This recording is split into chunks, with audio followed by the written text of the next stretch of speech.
Montemaría presenta a Padre Rayito, Padre Jorge y Madre Arely en De Familia en Familia. Bienvenidos. ¿Qué tal amigos? ¿Cómo están? Sean bienvenidos a su programa De Familia en Familia. Gracias a Dios, hoy viernes ya, 30 de junio. Saludamos y felicitamos a Lucina Reyes, hoy su cumpleaños ahí del obispado. También a Eric en Idaho, Zoila de la Rosa y Olivia Guerrero. Es 30 de junio, llevamos 181 días transcurridos, nos faltan 184 días por transcurrir. Y hoy tenemos un súper programa especial que pongan atención porque vienen a compartirnos dos sacerdotes que, bueno, forman parte de una comunidad orgullosamente Fundación Mexicana y con una misión, una espiritualidad que de verdad ayuda mucho porque es parte del hecho de la fundación por parte de estos dos personajes que ya nos platicarán quiénes son y a qué se dedican, porque a veces andamos buscando por muchos lados que me ayuden, que me orienten, que me den dirección espiritual, y hay sacerdotes que se dedican a esto. Bueno, pues déjenme presentarles a dos hermanos sacerdotes religiosos, misioneros del Espíritu Santo, el padre Jorge Ricardo Castillo y el padre Ernesto Carrizosa, que hoy nos acompañan aquí en el programa De Familia en Familia. Antes, teléfonos por si tienen alguna pregunta a ellos, 689-7390, 91 y 92. Aquí en Tijuana, Estados Unidos, área 619-420-1538 y 420-1428. También tenemos en Denver, Colorado, área 720-229-5642. Nuestra página de internet montemaria.org, nuestras redes sociales Montemaría Radio y Televisión, Jorge Zárraga, entre paréntesis Padre Jorge Zárraga MJM, y Twitter es @PJ Zárraga. Para cualquier pregunta o comentario, pues le damos la más cordial bienvenida al Padre Jorge Ricardo y al Padre Ernesto Carrizosa. ¿Qué tal, padres? ¿Cómo están? Hola, muy buenos días, qué gusto saludarte, Jorge, y saludar también a toda la gente que nos escucha hoy. Esperamos poder compartir algo de nuestra vida y de la alegría que estamos viviendo en este año jubilar. Ya explicaremos un poco más. Padre Ernesto. Muy buenos días, es un placer poder estar aquí con ustedes y compartir este momento, este espacio que nos brindas para poder compartir con todo tu público bonito, pues esto que nos trae el motivo de gozo, de alegría y de esperanza de los festejos en nuestra parroquia, Nuestra Señora de Guadalupe la Mesa. Y bueno, ya iremos profundizando a detalle en cada uno de los aspectos por el motivo que nos trae hoy aquí a compartir con ustedes. Muy bien, bueno, antes que nada, ustedes son misioneros del Espíritu Santo. Mucha gente no sabe la importancia de esta comunidad en la historia de la Baja California, ¿sí? Ya que pues es una de las bases fundamentales, incluso en la formación del seminario. Podríamos decir que gracias a ustedes empezó el seminario en la Baja California, especialmente en la Baja California Norte.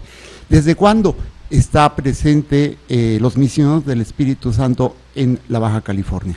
Sí, mira, la congregación llegó aquí después de otras misiones que sabemos todos a la Baja California. Los primeros misioneros fueron los padres jesuitas, siguieron después los franciscanos. La tercera misión corresponde a los dominicos. Ellos se dedicaron sobre todo a los indígenas que poblaban esas tierras. Era poca la población, pero la evangelización fue difícil. Después, pues quedó un poco abandonado esto, aunque siempre estuvo la presencia de algunos sacerdotes por ahí aislados. En el 1939, la Santa Sede nos encargó a los misioneros del Espíritu Santo la evangelización de estas tierras, ¿verdad? Es así que en aquel entonces nombraron a Monseñor Felipe Hurtado, como el vicario apostólico de esta tierra. Si va a llegar junto con él algunos misioneros del Espíritu Santo, pues para ir estudiando el modo de ir transmitiendo el Evangelio. Como decías tú ya, efectivamente, para poder instaurar y hacer crecer aquí también la iglesia, desde el inicio, en Monseñor Felipe Hurtado, estaba la idea clara, Torres Hurtado, perdón,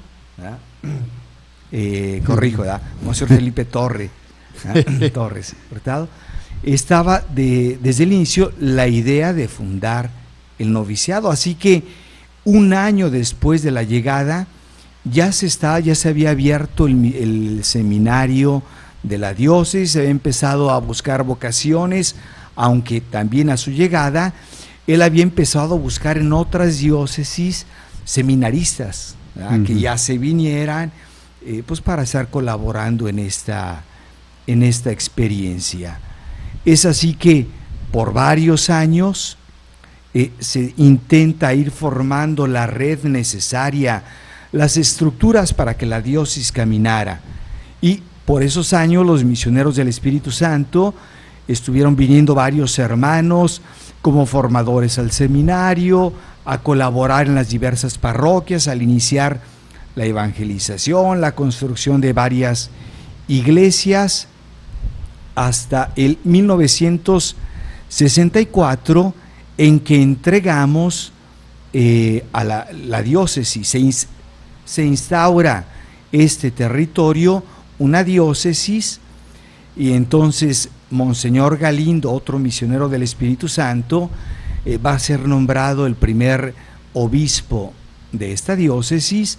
Los misioneros del Espíritu Santo, para seguir caminando y colaborando con la diócesis, nos quedamos en algunas parroquias. Sí, yo creo que aquí también vale la pena mencionar muchos de nuestros hermanos sacerdotes, al menos de uno que yo sé que estuvo en el seminario formado por los misioneros del Espíritu Santo, ya que ustedes, la comunidad tomó el seminario, el Monseñor de la Cerda me llegó a platicar de que fue formado por los misioneros del Espíritu Santo y se sentía muy orgulloso, muy contento, ¿no?, de esas raíces, de esas bases misioneras.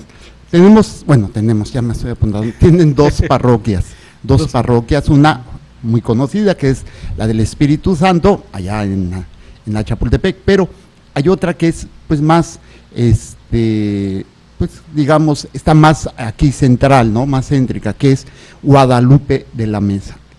¿Qué es o cuánto tiempo tiene esta parroquia de Guadalupe de la Mesa? ¿Fue construida por ustedes? ¿Ustedes la tomaron?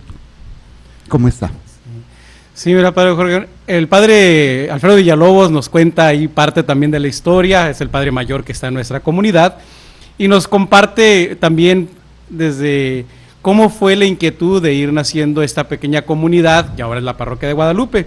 Nos decía que en aquellos años era constituido un territorio solamente de huertas, ¿verdad?, donde se sembraba, donde se cultivaba, y que a partir de ahí algunas personas interesadas de esos territorios quisieron formar o construir una pequeña capillita donde se diera culto.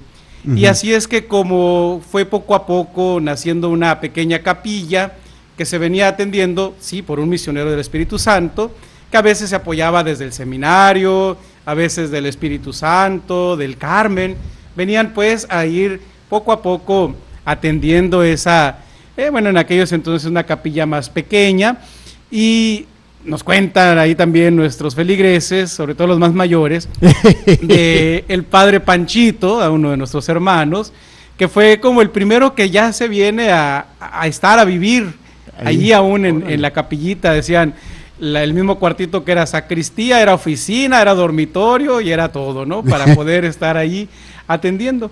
Y es ahí como empieza poco a poco a dar forma pues a esto que luego se constituirá como la parroquia de Guadalupe. ¿Sí? Van a ser varios hermanos los que van a estar apoyando, y el padre Panchito será una pieza clave ya de presencia de un misionero Espíritu Santo allí en entonces la capillita, ¿no? Pero bueno, también Ricardo nos puede dar más detalles de cómo fue paso a paso hasta llegar a la consolidación de la parroquia, ¿verdad? Sí, como ya se contaba ahorita, inició como una capilla que dependía de nuestra parroquia del Espíritu Santo y también de la comunidad que existía también en el Carmen. Venían a atender pues a la gente, a los campesinos de esta zona agrícola. Empezó poco a poco a crecer también esta zona, a poblarse, y en el 1967, el 5 de julio, se instituye formalmente una parroquia. Había comenzado en el 65 la construcción ya de una iglesia más grande. Por ahí en alguna de las fotos que se mostraron se lograba ver la estructura al lado de la vieja capillita que ya tenía por ahí un decenio presente. Con esto va a comenzar, bueno, todo un auge nuevo en esta comunidad, ¿verdad? Sabemos cómo Tijuana ha seguido creciendo enormemente y bueno, así fue la situación de esta parroquia. Junto con ellos se van a construir diversas capillas, ¿verdad?, para ir atendiendo el vasto territorio parroquial, y después poco a poco estas también se entregarán y serán unas nuevas parroquias. También vale la pena comentar que pues las colonias van creciendo. Hace un momento cuando llegamos también nos compartían, ¿verdad?, de cómo se ha ido transformando cada una de las colonias, precisamente aquí también, ¿verdad?, donde nos encontramos aquí en Montemaría. Pues también allá la sección de las huertas y todo se fue urbanizando, y al ir creciendo pues también va creciendo la comunidad parroquial y las estructuras mismas para poder brindar un mejor servicio. Ahí investigando un poquito acerca del origen y de cuándo se instituyó parroquia de Guadalupe, pues había algunos detalles, ¿no? Que si, no, que fue en tal fecha, ¿no? Que fue en tal mes, que la piedra se puso tal día, que de las memorias que la misma gente nos iba compartiendo, y pues hubo que darse a la tarea. De hecho, voy a balconear a mis hermanos de congregación, bueno, a nuestra congregación, porque según el registro que nosotros teníamos ahí en los libritos de celebraciones y conmemoraciones de fechas importantes de nuestra congregación, aparece como el 5 de junio, ¿verdad?, como la fundación o la erección de nuestra parroquia. Pero los documentos oficiales, ya una vez que los encontramos, dice, no, 5 de julio, entonces ahí hay un pequeño detalle. Pero bueno, más allá de la fecha concreta, que sí es significativa, pues también cómo ser y agradecerle a Dios todo el caminar que diferentes hermanos de la congregación y también laicos, fieles laicos, que han ido formando y construyendo, y pues hay que seguir, la tarea sigue, seguimos construyendo, a lo mejor no tanto el edificio, sino ahora la iglesia, que somos los bautizados, y ahí es parte de la misión. Quiero compartir un pequeño detallito nada más. Yo soy de San Luis Río Colorado, Sonora, también hasta allá abarcaba la diócesis de Tijuana, ahora ya es diócesis de Mexicali, pero también hay unas anécdotas. Por allá había un padre Guadalupe, padre misionero del Espíritu Santo, Guadalupe Álvarez, y el hermano Juan Chávez, de feliz memoria, paz descanse los dos, y cuentan algunas personas mayores de San Luis que el padre Guadalupe fue un gran evangelizador allá en San Luis Río Colorado, el valle agrícola de Mexicali y San Luis, y hacía unas cabalgatas muy nutridas, los llamaban los famosos guadalupanos, porque salían a caballo con su estandarte de la Virgen de Guadalupe y a ir evangelizando y llevando la fe. Es decir, cómo la presencia de diferentes hermanos y misioneros han poco a poco, bueno, dándole forma y acompañando la evangelización de estas tierras, ¿verdad? Muy bien, muy interesante. De hecho, en mi proceso de formación yo buscábamos mucho al padre Agustín, que en paz descanse. Me tocó ya en su proceso de que está en su cuartito y a mí me tocó participar de la misa que celebraba ahí en su cuartito del padre Agustín, y en la primera vez que fui con él me apuntó en su lista. Me da mucha emoción porque él me presentaba la lista que tenía y ahí me había puesto en su lista. Muy amado, muy querido el padre Agustín. Pero ¿quiénes son los misioneros del Espíritu Santo? Porque estamos hablando ya de parroquia, pero ¿quiénes son? ¿Cómo nacen? ¿Fundadores? ¿Cómo es que surgen los misioneros? Sí, mira, los misioneros del Espíritu Santo, ya lo decías tú, es una congregación mexicana. De hecho, los orígenes, pues hay que ir a conocer una grande mujer mexicana, grande porque de veras cuando se dejan hacer por el Señor estas personas hacen cosas grandes, aunque su pequeñez sea sencilla, ¿verdad? Es una mujer que de hecho no estudió ni siquiera la primaria, no terminó, pero que influyó muchísimo en la iglesia de esa época.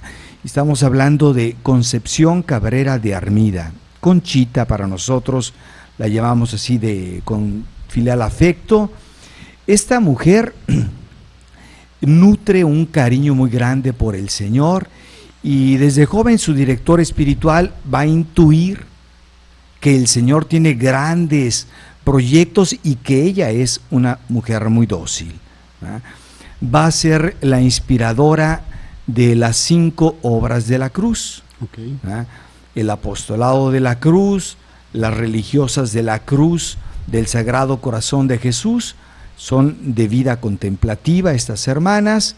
El apostolado de la cruz y la alianza de amor con el corazón de Jesús son 2 movimientos laicales, ¿verdad?, que viven también de la espiritualidad de la cruz. La fraternidad sacerdotal para sacerdotes seculares que viven la espiritualidad de la cruz, y la última de estas obras somos los misioneros del Espíritu Santo. Esta va a ser la última de las obras y surge también al encontrarse Conchita con aquel que será nuestro fundador, el padre Félix de Jesús Rouget, un francés de la congregación de los maristas que se encontraba en misión aquí en México. Se conocen, pero bueno, vamos a pedirle al padre Teto, ¿ah?, que nos cuente cómo fue ese encuentro y cuánto fecundo fue por ahí esta relación. Muy bien, nos cuentan tanto Félix, el padre Félix, como Conchita en sus escritos, que en una ocasión, estando el padre Félix en la Ciudad de México, en el templo de Lourdes, o antes le decían el colegio de niñas, dado que era la área, zona francesa de la Ciudad de México, donde se atendía a la comunidad francesa. Conchita va hacia el centro de la Ciudad de México también a confesarse y por algunas medicinas, son unos medicamentos, se transportaba en el tranvía desde Coyoacán al centro de la Ciudad de México. No digo, ahorita no sería como inimaginable la distancia entre Coyoacán y el centro de la Ciudad de México, dado que ya con el metro y todo. Pero en aquellos entonces Conchita se trasladaba en el tranvía y nos cuenta que ya una vez cumplido, bueno, ya se confesó sus medicinas y demás, yendo de nuevo rumbo a Coyoacán, de pronto siente el impulso de bajarse del tranvía y se baja precisamente en torno allí a donde está el templo de Lourdes y se acerca. Ella ya ha escuchado que hay un nuevo sacerdote, un nuevo superior en esa comunidad, del cual se dice que predica y que ya da alguna referencia. Y por este impulso ella se baja y siente el deseo de confesarse con el padre Félix, con el padre superior, no lo conocía físicamente, pero llega al templo y solicita entrevistarse con el superior de casa. Por otro lado, el padre Félix nos narra en sus escritos que él está por salir de casa. 3 veces, dice, intenta salirse y algo se le olvida y tiene que regresar. Regresa a su cuarto y está a punto de salir y vuelve 3 veces. En la tercera ocasión que él trata de salir de su casa, le llama el sacristán para decirle que hay una señora que solicita confesión con el superior. Y él pues dócilmente la atiende, ¿verdad? A pesar de que iba a salir, recurre al confesionario y en ese momento nos comparten, no la confesión, claro está, pero sí nos dicen los dos en sus escritos que Conchita se confiesa con él, pero inmediatamente empieza a narrarle y a contarle acerca de la espiritualidad de la cruz, acerca del apostolado de la cruz, acerca de las religiosas de la cruz que ya están fundadas, y empieza a transmitir y a compartirle esta espiritualidad.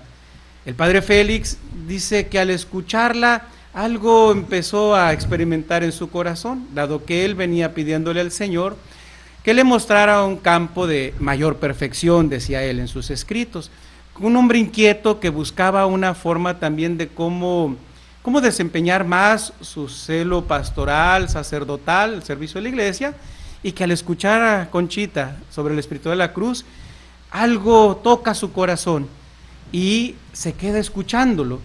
Luego le preguntará, cuando le dice de las religiosas, oiga, ¿y religiosos? Dirá Conchita, a uno, pero dijo el Señor que lo habrá. Y ahí en ese encuentro y en esa forma de escucharse, y el padre Félix también dirá en su escrito, por ahí dice, pues también me dijo 2, 3 cositas de mi interior, como si leyera mi interior, ¿verdad? Me desveló mi corazón, y eso también le llama la atención. Se ponen de acuerdo para encontrarse en otra ocasión, para seguir hablando de la espiritualidad de la cruz, porque él intuye que hay algo que el Señor le llama, y es ahí como ellos empiezan a conocerse, a profundizar en la espiritualidad de la cruz, y de lo cual también nacerá una profunda relación de amistad, pero también de acompañamiento en el ámbito del espíritu. Jesús será el centro que une esta profunda relación y amistad, y de la cual también surgirán pues nuevas fundaciones y el desarrollo del espíritu de la cruz. Yo creo que esto, bueno, yo no lo sabía, yo pensaba que los dos habían sido los fundadores de toda la espiritualidad de la cruz, pero no, es Conchita quien inicia. ¿Cuáles son las primeras obras de la cruz? Es el apostolado de la cruz. El apostolado de la cruz. Movimiento laical, ¿verdad? Movimiento laical, ajá. Las religiosas de la cruz del Sagrado Corazón de Jesús. Luego nace la alianza de amor con el Sagrado Corazón de Jesús, que también es movimiento laical. Luego la fraternidad de Cristo sacerdote. Y al final los misioneros del Espíritu Santo. Esa fraternidad de Cristo sacerdotes, invitar a sacerdotes de diferentes comunidades a formar parte de esta fraternidad. Hay algunos sacerdotes que, conociendo la espiritualidad de la cruz, han decidido vivir también de ella. Entonces, hay algunos que están afiliados al apostolado de la cruz, que es una obra no solo laical, sino abierta también a la vida consagrada o la vida sacerdotal. Sin embargo, hay otros, en aquellos tiempos surgieron también con el deseo de reunirse, formar pequeñas comunidades fraternas, donde se comparte y se ayudan mutuamente. Vamos a hacer una pequeña pausa, llegamos a la pausa de la media hora, estamos con los padres Ernesto y Jorge Ricardo, misioneros del Espíritu Santo, que nos vienen a compartir una super noticia. Vamos a hacer una pausa y regresamos. Recuerden, Dios es amor y te ama. Ya estamos de regreso compartiendo con ustedes este momento con nuestros hermanos misioneros del Espíritu Santo, Padre Ernesto y el Padre Jorge Ricardo, misioneros y que están ahí en la parroquia de Guadalupe de la Mesa. Nos estaban compartiendo un poquito quiénes son, hablando de su fundación, y nos falta su carisma. Sí, pero también un detalle que se nos pasaba a comentarte es que nacimos un 25 de diciembre de 1914 en el Cerro del Tepeyac, a los pies de la Morenita, ahí en una capillita que se llamaba de las Rosas, actualmente ya no existe, pero ahí fue la fundación de los misioneros del Espíritu Santo, de una forma sencilla, porque la situación iglesia-estado en ese momento no está tan fácil, y entonces tiene que ser a puerta cerrada. Estará Conchita, estará el Padre Félix, Monseñor Ibarra, gran promotor de las obras de la cruz, estará los dos primeros que inician con el Padre Félix, estará el Padre Jesús Domínguez, si no me equivoco, y Moisés Lira Serafín, que también un gran hermano y fundador de una congregación femenina, y serán ellos dos los que inician con el Padre Félix, y su único novicio será el Padre Moisés, en ese entonces hermano Moisés Lira, ¿verdad? Pero ahí estamos. Ricardo, si quieres, comparte de la... Sí, entonces, bueno, después de esta parte histórica, cuando nacimos, el contexto... ¿Están apagados los micrófonos? A ver. Decir, perdón, decir algo del carisma que vivimos, de la espiritualidad. Bueno, Conchita se apasionó conociendo a Jesús, y ella decía: a mí el Jesús que más me ama, que más me atrae, es el Jesús que está en la cruz dando su vida. Dice, porque lo encuentro en el acto supremo de su amor, y me siento atraída a dejarme amar y amar como Él. De ahí pues la espiritualidad de la cruz. Este Jesús que se dona, nosotros vemos y contemplamos a este Jesús que es sacerdote y víctima. Es el Jesús sacerdote porque el sacerdote es el que reconcilia al mundo con el Padre, al hombre consigo mismo. Es la víctima porque no ofrece, como en el Antiguo Testamento, un corderito o otros animales, sino ofrece su propia vida. Es por lo mismo un sacerdocio existencial, donde la vida diaria se va volviendo ofrenda al Padre en favor de los demás. Y nuestro carisma es el seguimiento de Cristo, sacerdote y víctima. Nosotros, este dinamismo del sacerdocio bautismal, del que vive nuestra espiritualidad, a punto lo llamamos espiritualidad de la cruz. El símbolo es la cruz del apostolado. En un día Jesús le hace ver a Conchita esta imagen que no es solo una cuestión estética, un bonito adorno, es ante todo esa cruz una propuesta de vida. La cruz es el símbolo, la cruz grande de la humanidad, de cada uno de nosotros, y realmente para que la cruz se vuelva gloriosa, pues tiene que tener al centro el corazón de Jesús. Esto es posible solo gracias a la acción del Espíritu Santo, que lo encontramos al vértice, en lo alto, iluminando este misterio del hombre llamado a compenetrarse y vivir de la vida trinitaria en el Hijo Jesús. En fin, el Padre lo encontramos en esta cruz, en la luz, en las nubes que abrazan todo este misterio. Nuestra misión también se caracteriza y fue definida como el promover la santidad en el pueblo de Dios a partir de nuestra espiritualidad. De hecho, el nombre de misioneros del Espíritu Santo viene de ahí también. En un inicio se pensaba que nos llamáramos como nuestras hermanas religiosas, nosotros seríamos religiosos de la cruz del Sagrado Corazón de Jesús. Pero había unas dificultades por ahí y el Papa Pío X en aquel entonces sugiere, parece ser que también estaba la sugerencia de Monseñor Ibarra, entonces arzobispo de Puebla, de decir que nos llamáramos misioneros del Espíritu Santo porque nuestra misión es la del Espíritu Santo, es decir, difundir la santidad en la iglesia. Y bueno, ese es nuestro carisma, parte del estilo de vida que nos caracteriza. A veces la gente dice, es que se les ve muy fraternos, claro, como todos los religiosos, pues la vida en comunidad, ¿ah? Y de la vida en comunidad, Padre Félix nos decía, como una familia, ¿ah? Entonces sí intentamos, somos llamados cada quien diversamente el matrimonio donde ellos se eligen, nosotros no, nos eligió el Señor, y bueno, pues como hermanos tratamos de apoyarnos, de hacernos crecer. Otra parte del estilo de vida característico es buscar ser ante todo contemplativos, después hombres de acción, privilegiando momentos de encuentro así con el Señor, pues para consolidar y poder dar lo que en el trato con Él se va gestionando en nuestro corazón. También parte de nuestra misión o la forma característica de llevar a cabo lo que el Señor nos ha pedido a través de Conchita y nuestro Padre Félix, es también un medio, el acompañamiento. Antiguamente le decíamos dirección espiritual, es acompañamiento espiritual, acompañar a la persona a descubrir lo que Dios va intuyendo, moviendo en su propia vida para alcanzar la santidad. Vaya pues, como principales destinatarios son los sacerdotes en primer lugar, luego la vida religiosa, la vida consagrada, y luego la vida laical.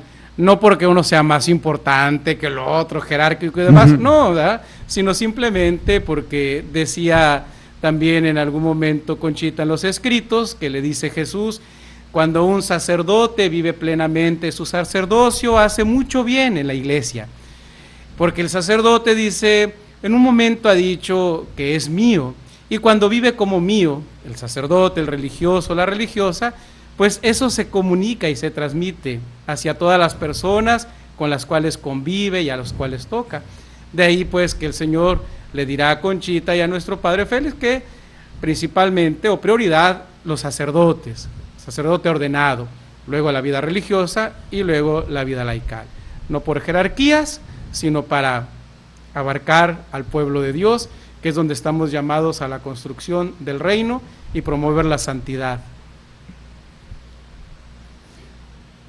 Bueno, entonces parte de esto, el origen, el carisma, la espiritualidad, el estilo de vida, la misión, pero tenemos hoy, la visita específica que una de sus parroquias, especialmente la parroquia de Guadalupe de la Mesa, está cumpliendo 50 años.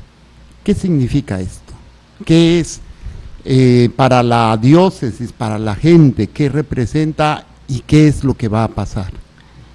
Sí, mira, incluso hemos querido llamar a este año jubilar, ¿verdad? De hecho, se solicitó y de parte de Roma, del Vaticano, de la Penitenciaría Apostólica, a través de ella el Papa, nos ha compartido la indulgencia plenaria en este año jubilar que iniciamos el 12 de diciembre del año pasado y concluirá el 12 de diciembre de este año. Sabemos que en la historia de la Iglesia el número 50 evoca un año de gracia. A su vez la Iglesia ha retomado esto de la tradición hebraica. En el Levítico, en el libro de Levítico, en el capítulo 25, se habla cómo el pueblo estaba llamado a vivir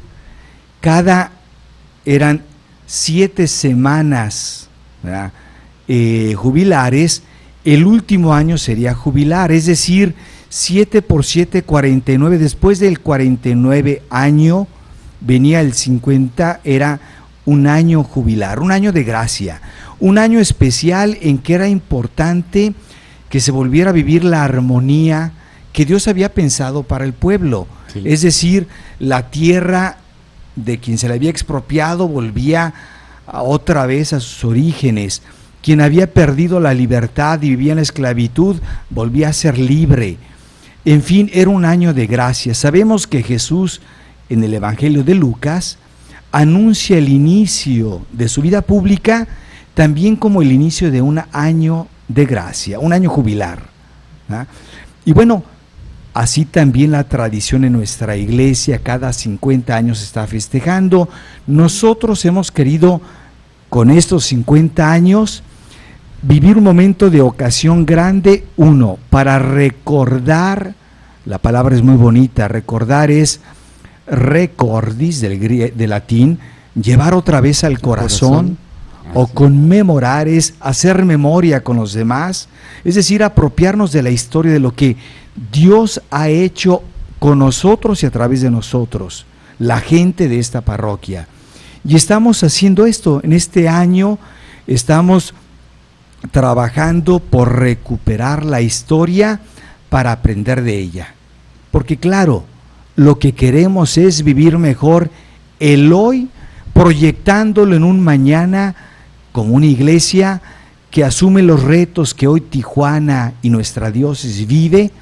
Y bueno, estamos en hemos hecho a nivel de parroquia, nos hemos dado un objetivo, un lema, tras la huella del Espíritu, hacemos historia, y un logo por ahí.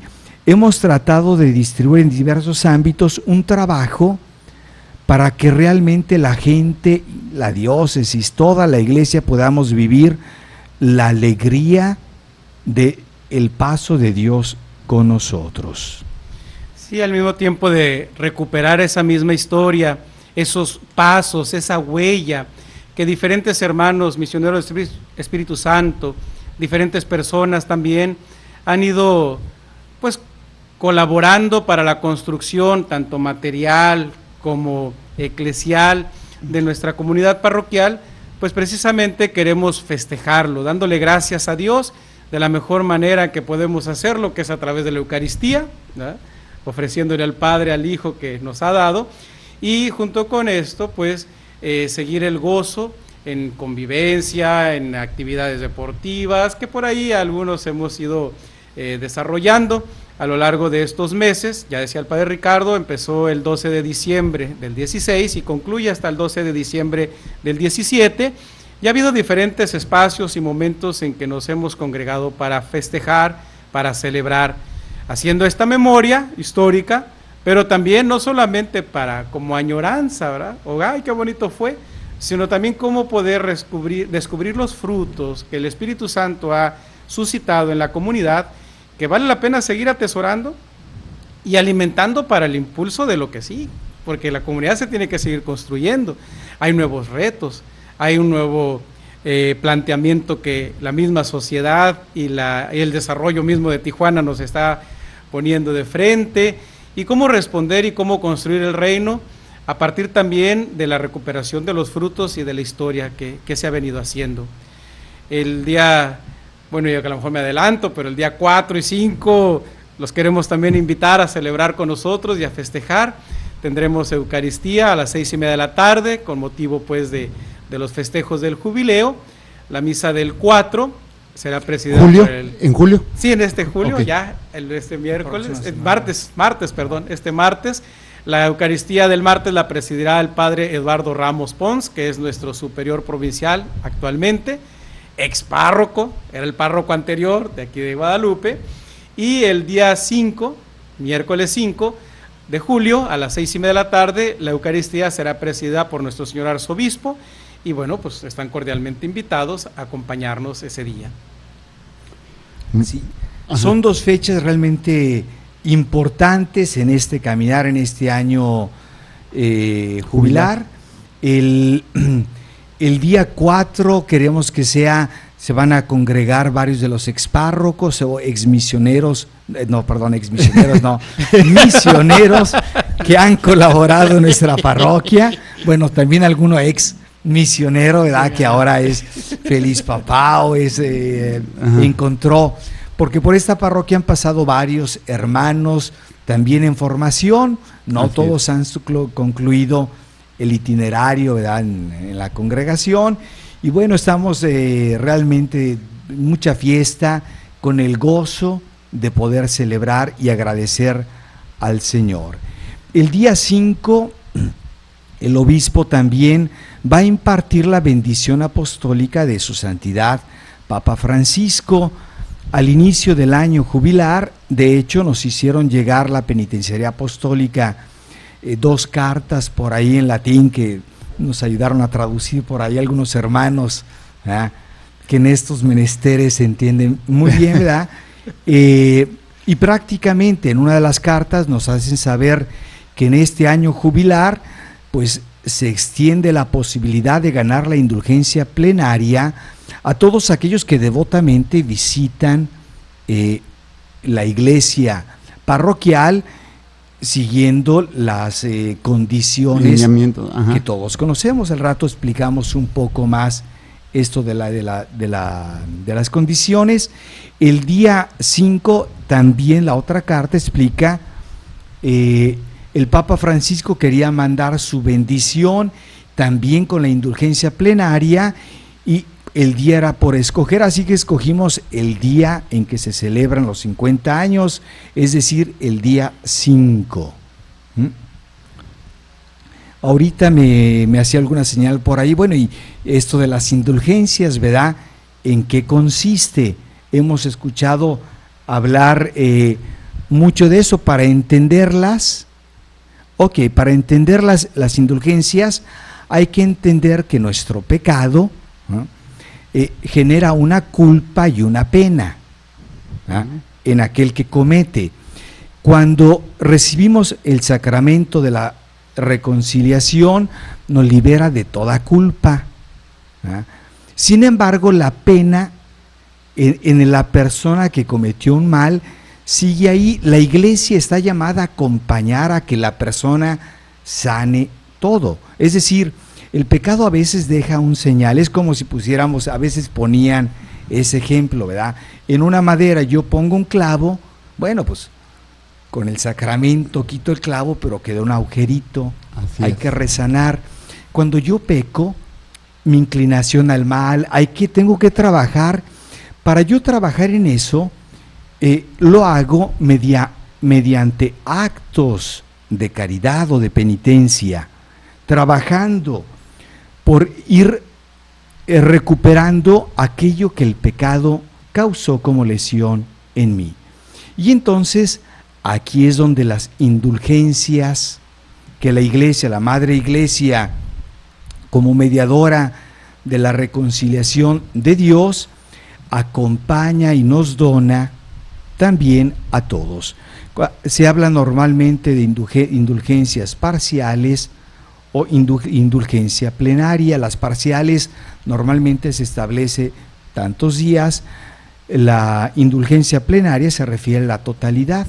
Entonces, en este año jubilar, ¿verdad?, pues la gente que frecuenta la iglesia puede acceder, ganar indulgencias para sí mismo o para algún difunto. Esto obviamente pide hacerlo bajo algunas condiciones y realizando determinadas obras. Las condiciones pues son aquellas que todos conocemos, es decir, la confesión sacramental, la comunión eucarística y el orar por las intenciones del Papa. Y obviamente tener la intención de ganar la indulgencia. Obviamente la intención de ganar tener la indulgencia plenaria. Bueno, también aquí cabe decir que a lo mejor alguien dice, pero un enfermo que no puede visitar, entonces está excluido. Algún anciano, en las cartas que nos mandaron nos dicen que una persona anciana o enferma puede acceder también a la indulgencia, con las condiciones también, siempre que la persona después, cuando pueda acceder a esto. Es decir, un enfermo desde su casa, siguiendo las celebraciones, uniéndose a estos ámbitos, puede después también usufruir de esta gracia que la Iglesia quiere donar a todos.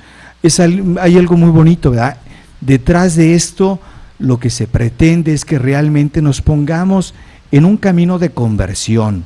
Lo que queremos, decíamos hace rato, en este año jubilar, queremos acercarnos más y acercar más gente al Señor. Muy bien, bueno, pues está esta invitación.